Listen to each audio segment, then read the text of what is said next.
Oh my soul. I don't know why it keeps doing this, but welcome back to the Sports Ranter. Thank you, Sports Ranter Nation, and thank you to our hosts, Drew and Ben, for joining us here again today, live every Tuesday at 6 p.m. Just to remind all the sports ranters around the world, the reason why we are here is because if it somehow hurts your lineup or it somehow hurts your pride, we create a safe space for you here to rant about it, okay? And I want to remind you again to the viewers out there that this is a safe place for you. Number one, all of our content will stop for your questions, for your needs, for your rants, because we will go all day here, right? We won't shut up here, right, Drew? Like we'll talk about one thing and we won't shut the freak up. So we got to give the floor space to those that join us. So thank you, Drew. Real quick, you brought it up. Um, uh, Great topic to start the show. Jackson Smith, my ninja. What is going on with the league? Do you think it's worth it after winning a Super Bowl? Please tell us what's on your mind with the latest signings, the highest paid Um, receiver. yeah, dude. I think here's the goal with the Seattle Seahawks, right? They put themselves in a situation where, yes, it was Jackson Smith the Jigba's chance to go get paid, right?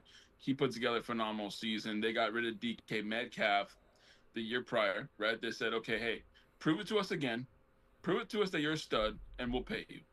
And he literally lit the NFL on fire. Um, he's a bona fide star. There's no question about it. And they won the Super Bowl before they had to pay him, which props to the Seahawks. You know what I mean? Like they Right. had a great, phenomenal defense. Sam Darnold was at this point in time a bargain, right? They got him for pretty cheap, and so you're able to capitalize. Now, the question that I have for everybody is top five wide receiver money worth it? Obviously, the Seattle Seahawks is different because they paid him after the Super Bowl, right? So they won the Super Bowl. They're props to them. They did what they needed to do. Congratulations. But if you look at these other teams that are paying these prices now, because I mean he's going at 42.15 million for the next 4 years. That's Jackson Smith's price tag now.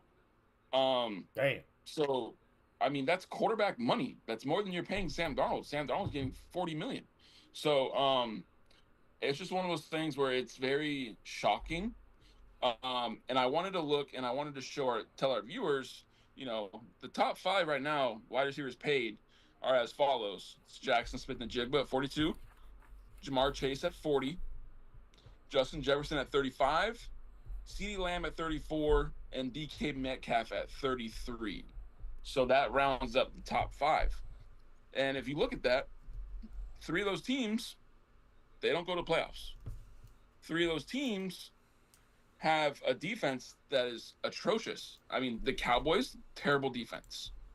Bengals, I literally like the common NFL fan can't name more than one player on that defense. So you're putting your team on a absolute. And then the Steelers, yeah, the Steelers, okay, sure, they can get it done, but they're still not a relevant team when it comes to actual championship aspirations as of now. Can they be there? Maybe. But you're and then obviously we already know what happens with Minnesota Vikings and Justin Jefferson, right? So that's a whole debacle down there with what they're doing with McCarthy, and who knows what they're gonna do. And are you wasting Justin Jefferson's time? And he's already kind of getting frustrated, saying that he might want to leave anyways.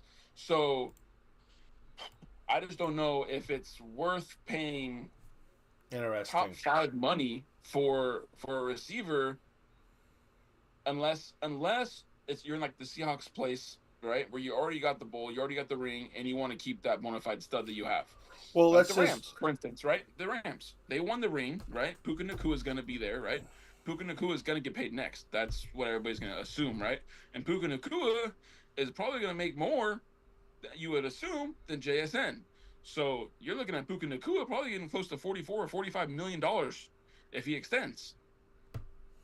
Yeah. Is he worth it? Right? Obviously, Puka Nakua. I don't know if it literally just happened right now that he just got arrested, this, that, and the other for anti-Semitic things. He basically said "f all Jews," and Hey, then hey, I'm just saying what he said, bro. whoa! He said "f all Jews," and Who said then that? Puka Nakua, and apparently he bit somebody. So F all. I don't know, but just what I heard. It's what I read. So like I said, I don't know, but this is a guy who, um, for the most part, he's been pretty clean outside of the game. Yeah, he's had a few hiccups, this, that, and the other, but there's plenty of receivers that do. But once you pay these guys, All right, you know what? is your team in a good spot once you decide to pay these guys? That's all I'm asking you. Down the road, are you going to be able to be in the conversation of Super Bowl talk?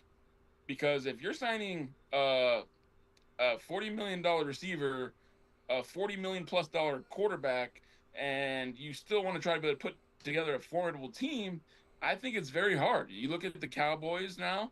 What do they do? Right? They just got rid of Micah Parsons. They let Micah Parsons walk because they Well, wanted to here. keep CeeDee Lamb. Like, what do you do? Well, look. Let's look on. Let's just try to keep it simple because I understand where you're coming from. Thank you for that analysis. Thank you for where we're coming from, because it doesn't really make sense. Yes, the other teams that pay are the ones that never win. And that's what I don't fucking understand about this league. And so, yes, when we signed Jackson Smith and Jibba, let's make it simple. He had a stellar season, right? He had a pretty good, I think, playoffs. But the Super Bowl, he didn't do much, correct?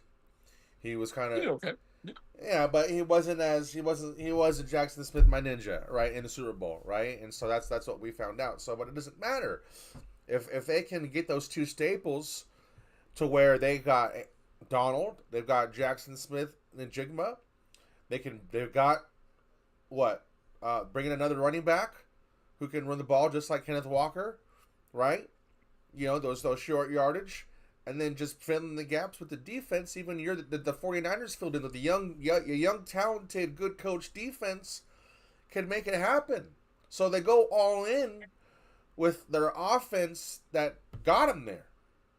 So I understand that in a sense, but I get it. It's like how they gonna sustain it? Well, like I said, they're going all in with what got them there. So we'll figure it out. As far as the other, I mean Chase, JJ, T. Lamb, Metcalf. This is the problem with the league is, man. Like I'm I'm I'm I'm I am personally as a fan, Drew. I'm interested to see how the league takes it because it is getting out of control. It's getting out of control how much they're paying these players, but at the same time, we can't forget the reason why it's out of control how much they can play these players is how much out of control how much money they make. absolutely. You know what I'm saying? That's where this whole collective Yeah, bargaining no, the agreement. salary cap goes up every year. You know what I mean? So they're able to pay that much more players every year. I get that. I'm not saying that that's not the right formula or this, that, and the other, but I just don't know if you can get game breaker style players to keep you relevant, right? On both sides of the football at that point. When you go all in on a $40+ million quarterback and you're paying a wide receiver 40+ million Right. or even 35+ million, how do you keep the surrounding your team decent? Because you can look at it. The Cowboys have a whole bunch of rosters a whole bunch of spots that need to get filled. Bengals, their whole defense needs to be filled. Vikings, their whole defense needs to be filled. Like you guys have so much void in your roster now because of the fact of But you don't have enough money to pay your defense or your offensive line it, or this, that, and the other to be able to give yourself a chance. So it just really is well, yeah, it interesting. is interesting because we got to go. Come on, Drew. Like, let's fucking talk about it. I'm sick and tired of it every fucking year. How is it that every year the same top players that draft top five are the last five players of the league every year, and they drop top five again? Dude, it's been that way for almost 10 years. Yeah. So this salary cap, come on, Seth, answer the question. The salary cap, the draft day, it's bullshit. The same teams are in the playoffs, and the same 5 fucking teams always lose. So what is it really when they all sign the agreement and they all make money? Dean fucking Spanos makes money with the curse of the Chargers, bro. Anyways, I'm getting fucking excited. So there's a lot. Well, I guess what I'm trying to say is there's a lot that we don't understand. You know, No, yeah, no, you're absolutely right. There's teams that want to win, and there's teams that are there. I guess what you're saying is there's teams that are there for profit, right? But look at the Seahawks real quick. Let's just imagine that they have the analytics. They won the gosh dang Super Bowl when I don't know, they really weren't supposed to. Second year coach, you know, right? Right, McDonald. Yeah, second year coach. They weren't. I think they're in the process. They weren't supposed to win. They're in the process of they're in the process of getting new ownership and this, that, and the other. We've seen a lot better AFC teams in the past, Drew. We've seen a lot better NFC teams in the past. You know, over the same they really weren't supposed to win, you know, and so like now that they won, they probably have some type of analytics department. Like, what are the odds of going back to back? Well, we might as well sign exit the Jimba and keep our stadium filled, even though it's full anyways. Right? We've won. We put it out there. Fuck, you know, it's like the 2025 Seahawks. Right? Fuck off, everybody. Like, it's my stamp now. And sure. You know what's funny about the fucking Panthers is they stamped 2015, even though they didn't win. It's almost like it's garbage every time you have to hear about it. 2015 Panthers, 2015 fucking Panthers. Fucking get over it. You know, it's about what you've done for me lately. And lately, the Seahawks won the Super Bowl. So fuck it. You know, we can do what we want, you know. Seth says it comes with a good GM. There's a lot of that. There's a lot of. I guess that's what we're going into this whole GM conversation. Why some teams are always top 5 or always the bottom 5. Yeah, I mean, a good GM obviously is gonna bring your situation obviously better. But what I'm saying is even with a good GM, how much wiggle room can they really do? How much, you know? Yes, you can say F them trades or F them picks and swap those out and get guys and this, that, and the other, right? I understand that, but when it comes down to if you're say like you're a Packers fan, right? Packers fan, perfect example, right? They don't really go out and spend a lot of money. They don't really go out and do this, that, and the other, right? They don't go get the free agents. They normally build through the draft, right? So in a situation like you're the Packers, you can kind of mess around and pay those players when they deserve to be paid, right? But a lot of times the Packers, they don't have, you know, like top 5 stud market team, like stud market guys, right? They don't really they haven't got lucky with, you know, with the Jamar Chases or the Justin Jeffersons of the world. But they let Romeo Dobbs just walk, and they're still going to be a fine team. They're still going to be a good team. They're still going to be a playoff style team, but they also are a good franchise and a consistent franchise without paying that top 5 market, right? There's a plenty of, it's just a weird formula that some of these teams take.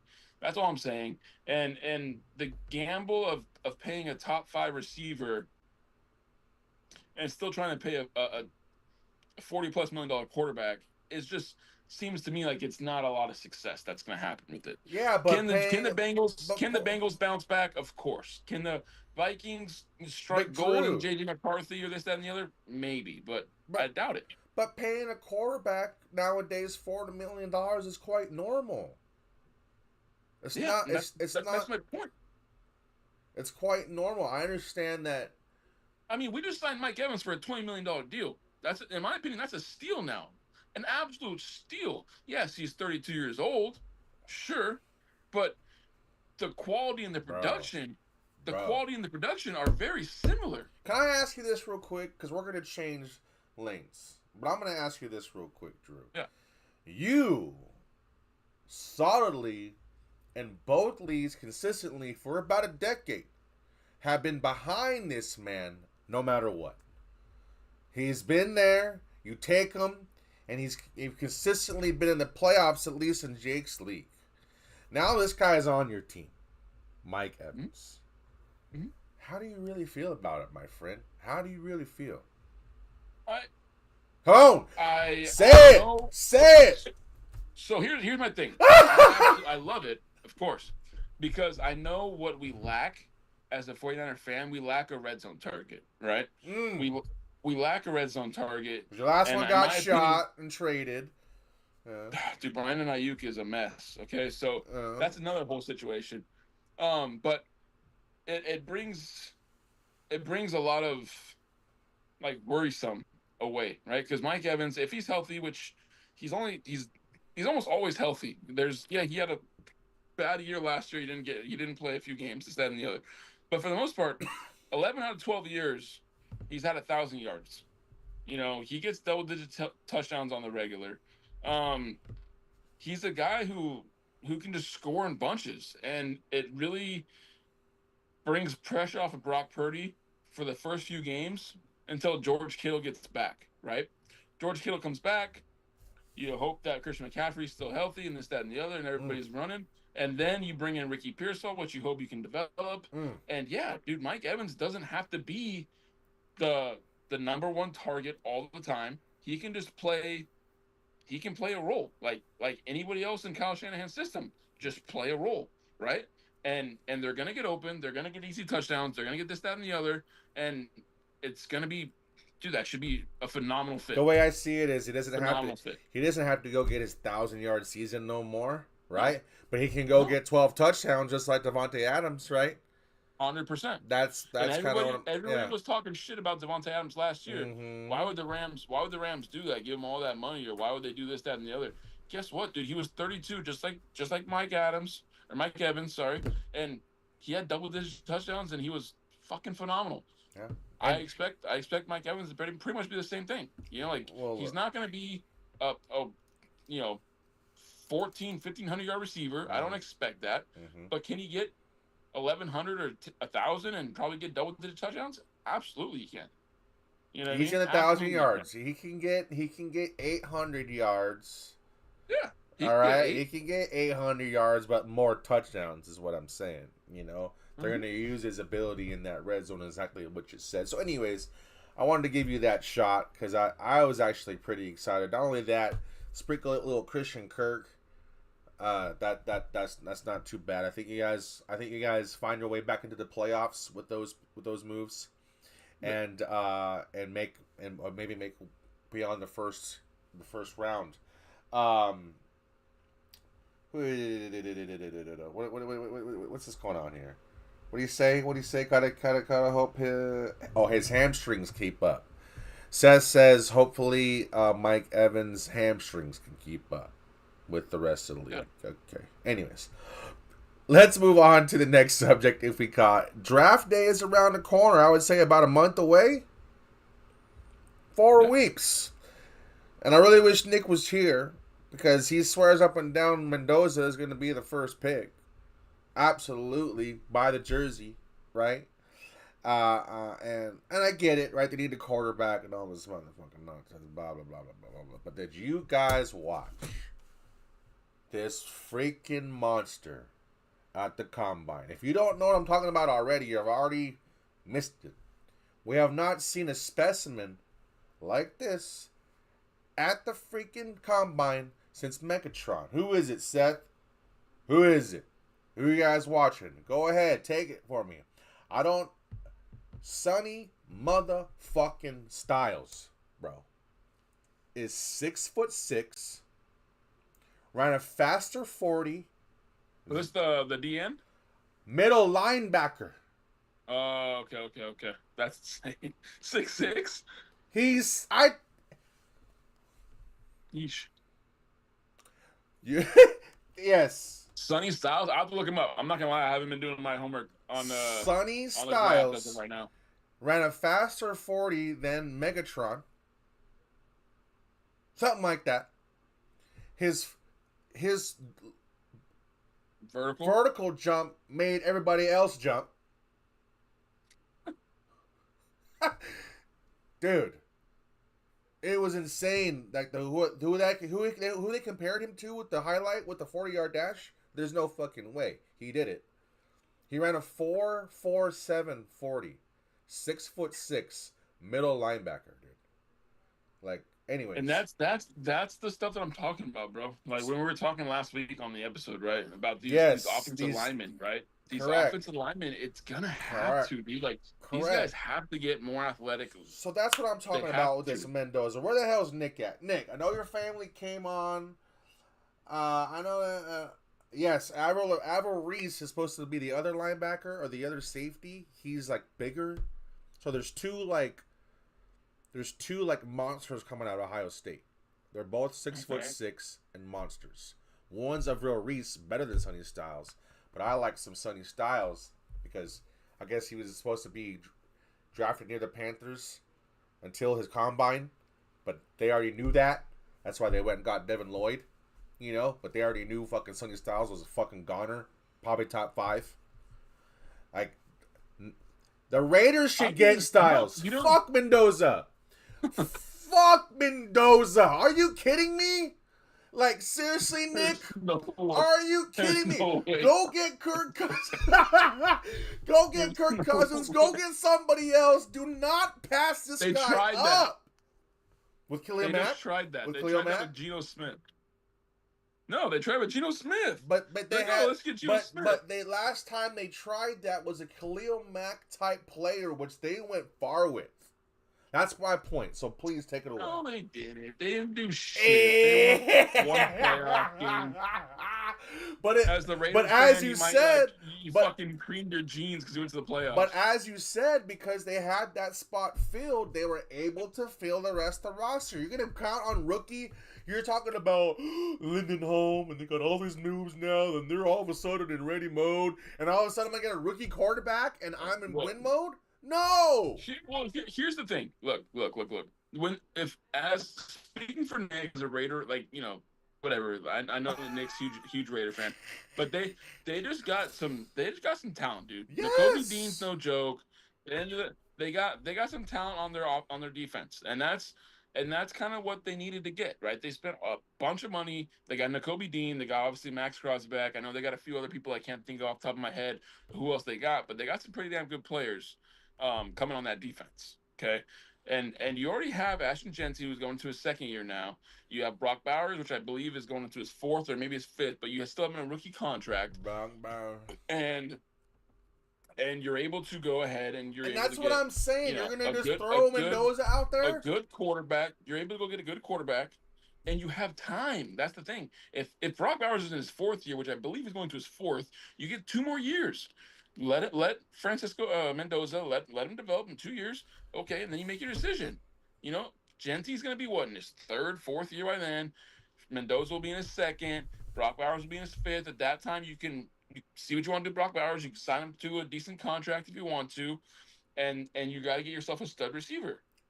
But at the end of the day, they have the pieces in place now, and you just got to go out and let it develop. You have a brand new offensive-minded coach in Clint Kubiak. There's zero doubt they have to go quarterback. It's just that they want to go Ty Simpson or they want to go from Mendoza. That's, I guess, the real question. But everything makes it seem like it's going to be Francisco Mendoza and not Ty Simpson. Is he that good? Is it just because the need? Is it just because the need matches the player? The need outweighs the need of the position outweighs the rest of the draft. That's really what it comes down to. The need of the position. It's not necessarily Mendoza's the best guy in the draft. That's not it, because the best guy in the draft is Jeremiah Love. Okay, yes. Okay, but Jeremiah Love is the best player in the draft. Okay. I'm actually very curious on where he goes. That's fine. I'm not saying anything. That's what I'm trying to say. Like, I hate this shit. You were just talking about it, like the way that the teams and the GMs and they construct their teams and they do all this shit. To me, it makes absolutely no motherfucking sense. To have no. It's proven time and time again that quarterback is what you need to win the NFL.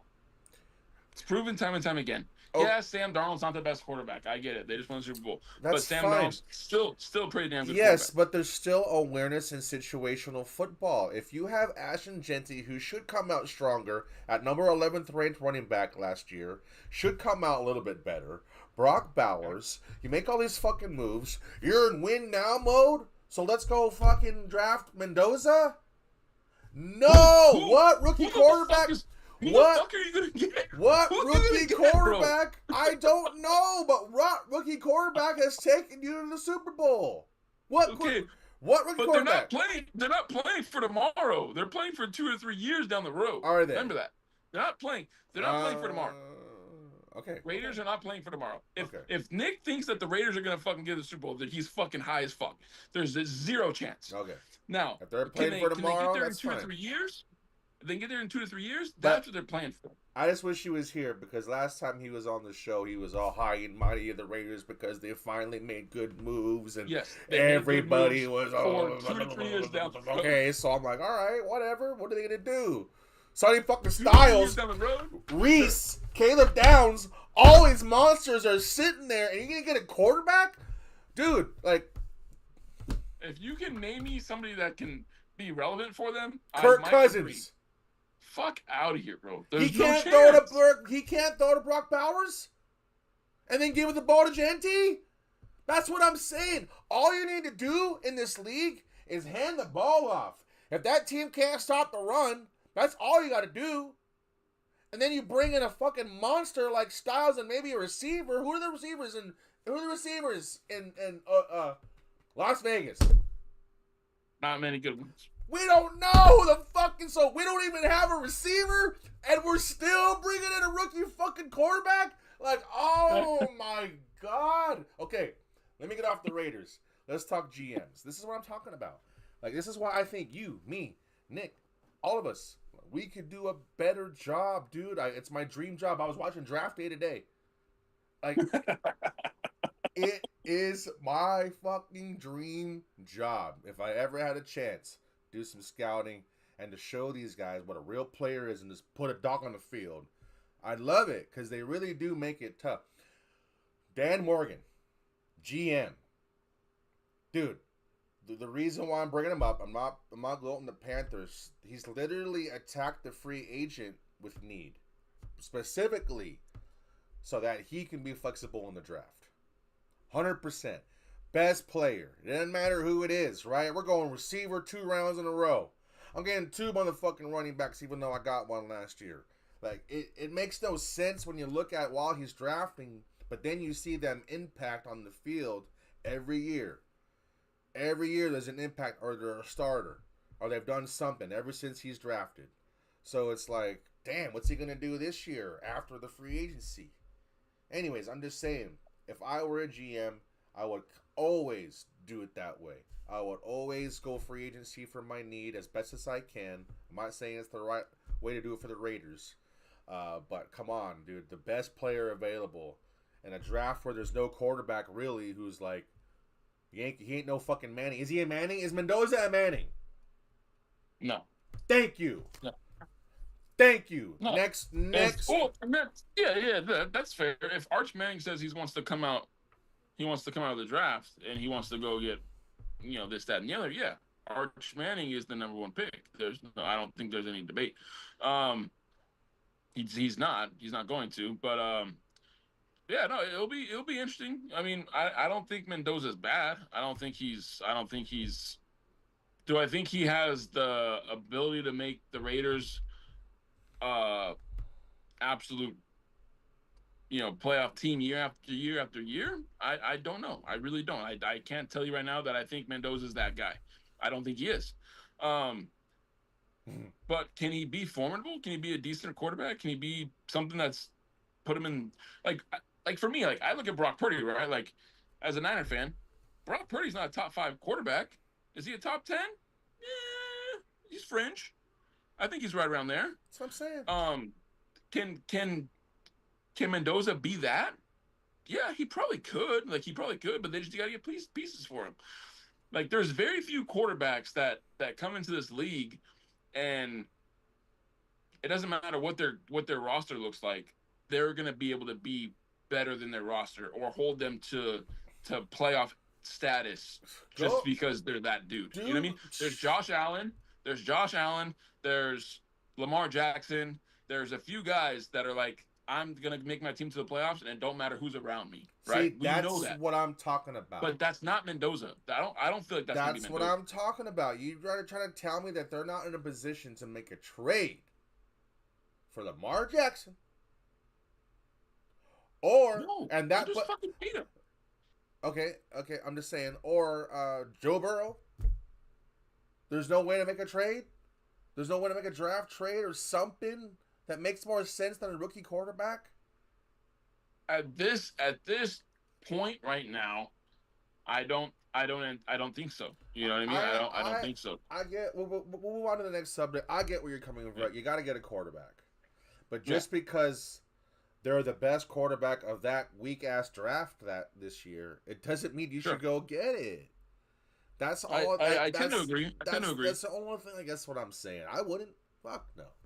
If you ain't worth, if you're like, I'm not drafting you with my need this year because in your fucking 3 tier. Like, you know what I'm saying? Like, Yeah. I'm just not Well, doing it. the hope is that Clint Kubiak has a fucking boner for one of Mm, the quarterbacks, right? And really thinks that he can be that fucking guy. maybe, That's the hope, right? That's the maybe. hope.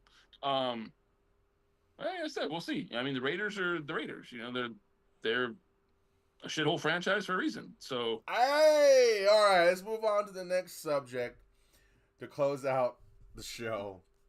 Drew, championship weekend was your weekend, right? You promised yeah, us that you would have some screaming at the kids shorts. I'm still waiting for that. By the way, I'm trying to I I'm trying to yeah, play with we'll the talk. We'll right talk. music. I'm trying to get the right music that's gonna be right for your anger and your rage. But anyways, please let us know what happened with championship weekend with your boys.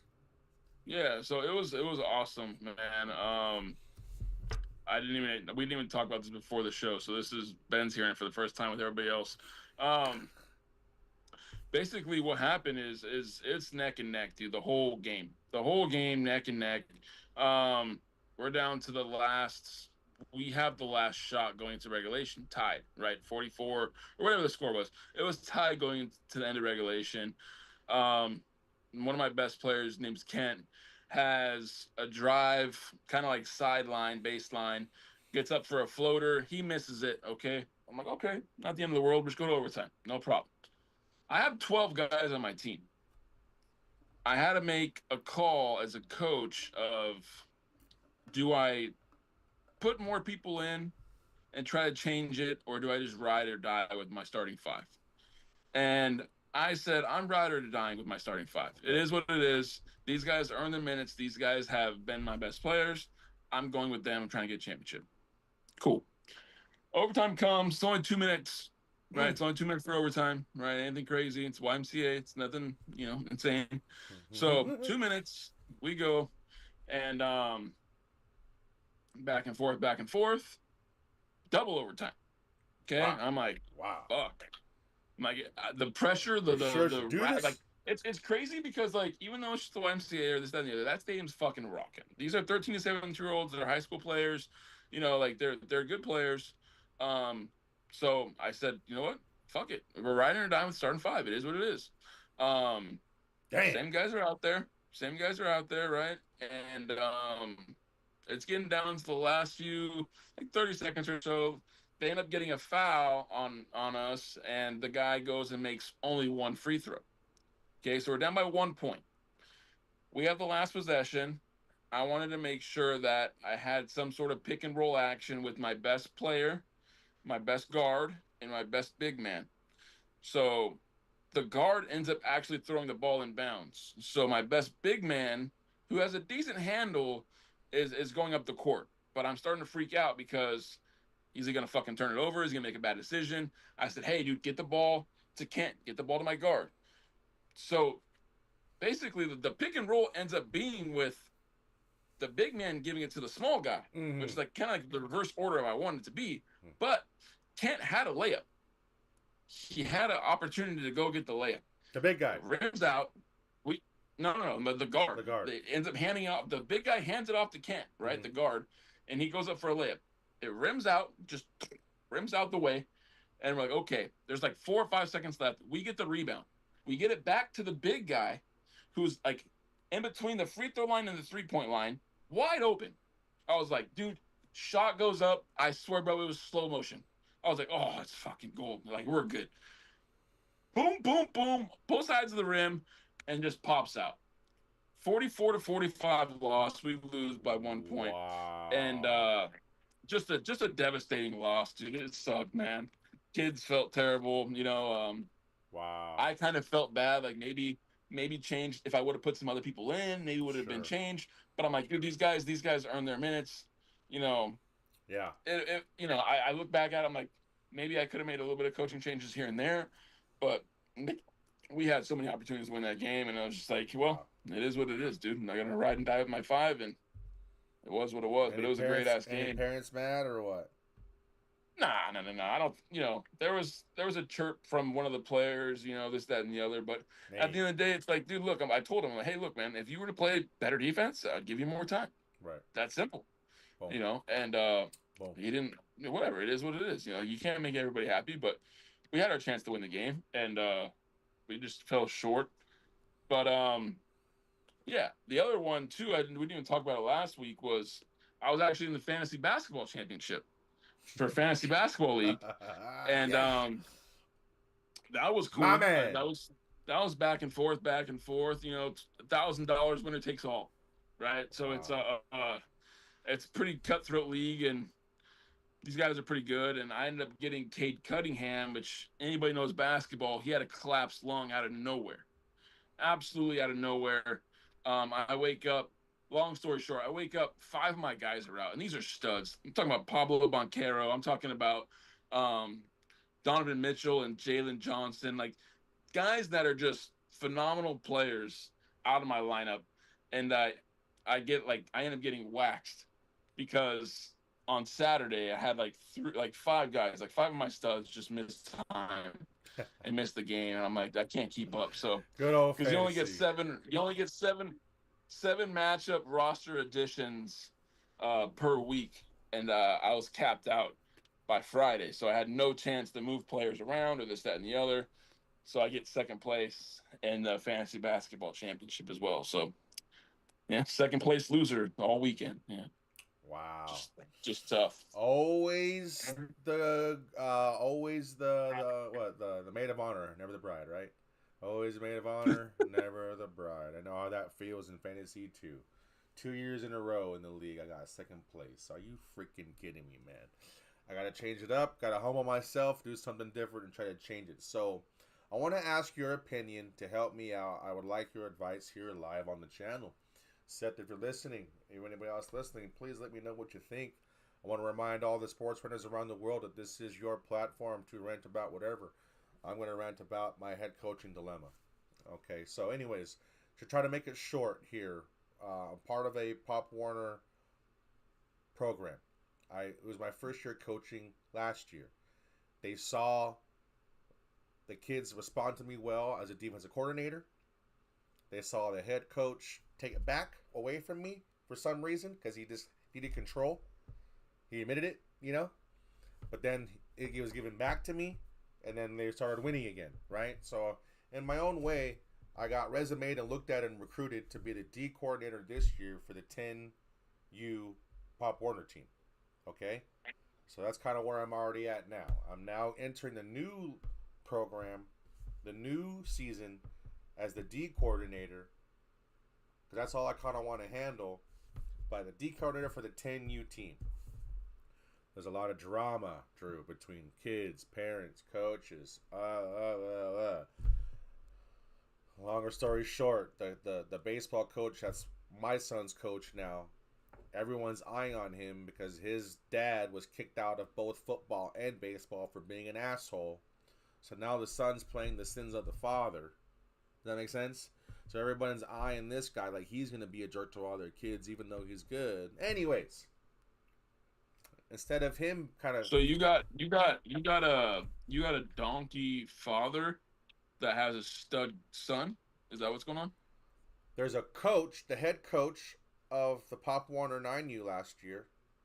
All Okay. the parents didn't want to play because they're scared of the coach, because his dad was kicked out of football and baseball. His old pops, like he was a talk of the Oh, so town. The the grandfather of the child, grandfather, the grandfather was kicked out of football and baseball. because he was an asshole. But the father of the actual child himself, it seems to be like a decent guy But people don't want to be part of him because of his dad. because of the last name. Correct. I see. So So you're trying to jump. You're thinking about joining this guy who I'm in has a the bad middle. rep. I'm in the middle somehow because there's a bunch of weird drama. Because I'm not, I don't have a problem with him. I sought him out as Christian's baseball coach, and then when they found out I was on his team, this whole other family that I'm a part of, the football family, all the people, whatever that we're cool with, they looked at me like I was some fucking betrayer. Like dude, high school bullshit. They're like, they're like, why aren't you on our team? Like, why are you over there with that guy? Like, I thought we talked about this, you know? I was like, well, he drafted Christian. What happened here? You know? I was like there's this weird beef. Anyways, just trying to paint a picture for you. So, anyways, Okay. so now I'm coming in. The guy who wants me to be a coach, now I'm the D coordinator. I'm helping him with the camp. I'm the only one truly helping him with the camp. It's only obvious now that the last 2 days that I've been there, I'm the guy that warm them up. I'm the guy to get the kids going. I'm the guy that the kids warm up to and I'm willing to work out with while he does all the shit. Right? I've been trying to get a meeting with him set up because it's obvious what's happening. He wants to be the offensive coordinator, head coach. He wants to have these guys help him. But there's already been complaints last year of the family that he stands around and talks. The kids are fucking doing nothing, right? So I'm in a debacle, Drew, where I'm at as a father, and I feel like Christian doesn't need me no more. He's good. But the community needs some help. And so it's like they're dealing with these parents and these fucked up people that want to be bored people to be important and talk to parents. They really don't care about. They want to tell me that they care about the boys, but when it comes to practice, it's here. Take the boys while I do this. Oh, you motherfucker! You know what I mean? I've seen this all before. I don't know if you know where I'm coming from. I've worked with Ron Burner before. So, anyways, my question is to you, Drew. I want to do the right thing. I want to do the right thing. The reason why I'm coaching this year is because, or I'm going to coach. I've decided to do a little bit more. I'm not going to be a board person. I made it very, very clear. I will work my ass off to make sure you stop recruiting me for the board. I don't want to be like you. You know what I mean? I don't want to make a control. I don't give a fuck about what the, you know? Like, I don't. I care about the boys. And I'm going to show you that. That's all I care about. I'm a coach, not a board person. They want me so bad to be on the board. This other guy wants to be on the board. So my question is, I'm trying to set up a meeting with him. I told him I'd only be a D coordinator. At this point, I'm willing to be the head coach. Should I do it? Should I be the head coach and just take it on, even though I might be stepping on his toes? Because I already know. I already have parents complain about it. He wants to do the equipment. He's going to be taken away from the field. He needs someone to step up and do it. I just kind of already told him I'm not really there. I'm not really that guy. But at the same time, at the camp, there's nobody else that loves the game like I do, Drew. There's no one who fucking loves this game like I do. Out there, at least, as far as the dads doing the drills, doing the plows. And so the young cats that are younger than me, what would you do? Because at this point, I've even talked to my wife. I'm like, I was supposed to just be the D coordinator, but now I see that he's going to be half in as the coach, and I can't have him do that to the boys. Not the fucking boys, right? So I'd rather step up and be Dave Canales. You be Dan Morgan, right? Let me be Dave Canales and set the culture. Let me be the field. Should I do it, or should I just step back and let the man do his fucking thing? Because I don't want no attention, bro. Well, at the end of the day, it's so you'd still be coaching your son. Yes, but me and my son have a different relationship. We're very clear. He knows he gets the space. I'm not really in him. I've already been on his ass. He needs the community now. Does that make sense? Okay. So at the end of the day, you're still coaching your son's team, I'm right? following Okay. him. Yes. Okay. So, and if you go the other route of whatever other option that there was, right? Some other I'm team D either coordinator I'm thing. just a D coordinator for the same team. I don't want to take over the head coaching position because if you take over the head coach position, you got to do the right training. You got to go to different clinics. You got to do different stuff because you're the head coach. Everything, your play call, everything is on you, right? I don't want to take that on because I'm a players guy, right? So it's very obvious. Just tell me what to do, coach, and I'll get the boys to work. You know what I'm saying? So, but when you're a head coach, So with the head coaching responsibility, there comes with the head coach, there comes much more responsibility as far as assistant coach, little correct. qualifications I'm and just an whatnot assistant that you coach have right to now. do I'm and just an yada yada assistant yada. coach, but I'd I have to be see. an official I see. head coach. Okay. I think it's I think it's worth having the conversation with the guy Yeah, and telling him, hey, look, dude, like if I'm gonna be on this team with you and we're gonna do this together, it's either A or B. Either that I need more communication, not only with just you, but also with these kids for you to be more involved. Or the other option is you can step down and you can be the OC and the equipment side of things, and that's fine. he's the board guy. Yeah, he But makes the deal. Yeah, I'll be the D coordinator with the head coaching responsibility, and I'll make sure that these kids are ready for practice every fucking day. I'll make sure that there's no doubt that I'm running this team. But I need to know from you: are you going to be the person that's going to run this team and not lean on me while you go out? Like I need full commitment.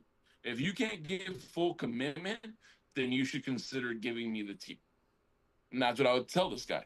yeah, I'm cool with you all being offense coordinator. I can care less. right. Offense, you can Hundred take it all percent, day. 100%. Equipment stuff, and this, that, and the other, whatever kind of team colors or whatever rah BS you want to do to make the fucking outfits look cool, have at it, bro. I Right. don't care.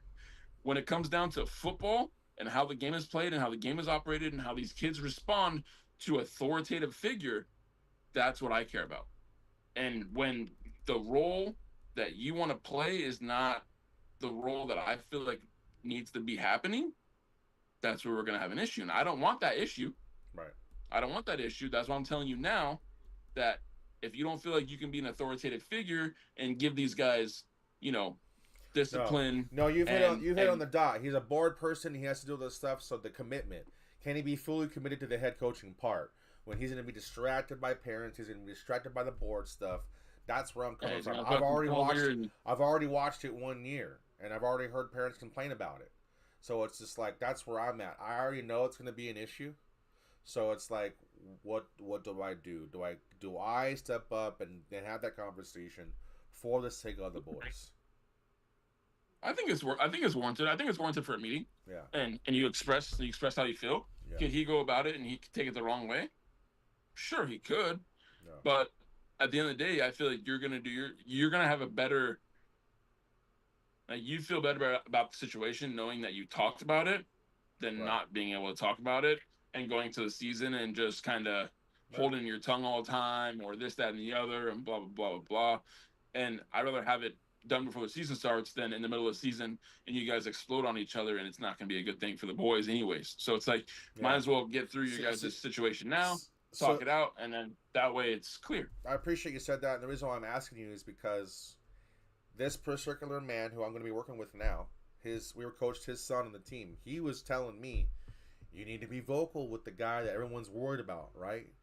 You got to be vocal. You're a coach. Say your piece. Say your piece. But it's my first year, so and I had no problem with them. So I'm like, okay, I'll say my piece. I'll say my piece. Whatever.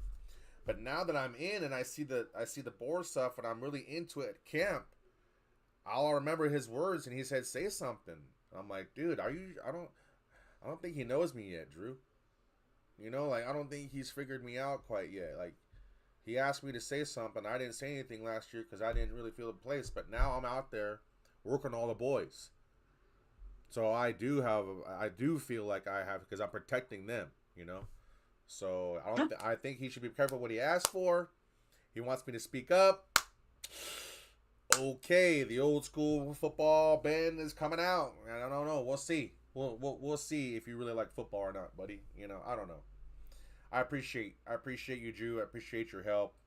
I want to say thank you to all the sports renters around the world. Thank you, Seth, for joining us. Thank you to all our chatters. We will be here again next week, Tuesday, live, 6 p.m. Ready to talk about draft day. Draft day is going to be our focus because it's gonna get us. It's that time. So we're going to start doing the research, and so we'll be ready for that. So until next time, with that said, thank you, everybody. Peace be the journey, and one love. Thank you, Drew. Appreciate you, brother. Oh yeah, anytime, bro. Take it easy, Yep. man. Take it easy.